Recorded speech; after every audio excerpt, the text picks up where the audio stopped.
បាទចឹងសម្រាប់អំភ្លី8ប៉ុនបាទសម្រាប់បងប្អូនដែលត្រូវការប្រភេទអំភ្លីដែលអាចរត់ជាមួយនឹង3ទឹកមាន183ជាន់បាទ2គ្រាប់បាទបងប្អូនអាចយកសេរីទៅលេងបានណាបងប្អូន8000វ៉ាត់ brand ផក AE បាទហើយបានពីក្រុមហ៊ុនតែម្ដងអញ្ចឹងប្រភេទនេះគឺកម្លាំងវាវាយចេញខ្លាំងបងប្អូនហើយប្រភេទអំភ្លី Class D បាទអញ្ចឹងវាយចេញមកសលេងក៏ស្អាតដែរបាទអញ្ចឹងសម្រាប់ប្រភេទនេះបងប្អូនបាទវាមាននេះវាមាន LED បង្ហាញអេក្រង់បង្ហាញកម្រិតសីតុណ្ហភាពជាមួយនឹងកម្ដៅអំភ្លីបាទនៅនឹងស្រាក់បង្ហាញយើងមកអញ្ចឹងវាចេញមកគឺវាពិសេសតែម្ដងអញ្ចឹងវាខ្លាំងល្អហើយតើតើជាមួយនឹងការលេងភ្លើងឲ្យពេញជាមួយនឹងប្រភេទអំភ្លីនេះគឺណែនាំបងប្អូនលេងជាមួយនឹងដុំ switching ដែលប្រភេទ modify ហើយភ្លើងវាគឺ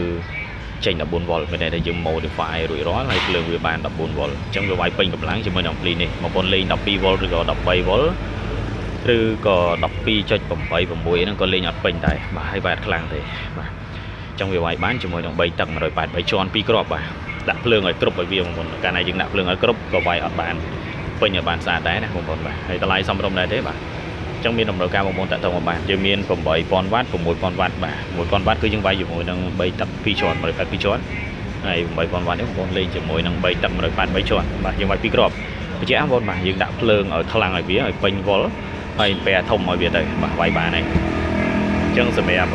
បងប្អូនដែលមានតម្រូវការអាចតាក់ទងមកបានបាទខ្ញុំមានច្រើនប្រភេទបាទអរគុណ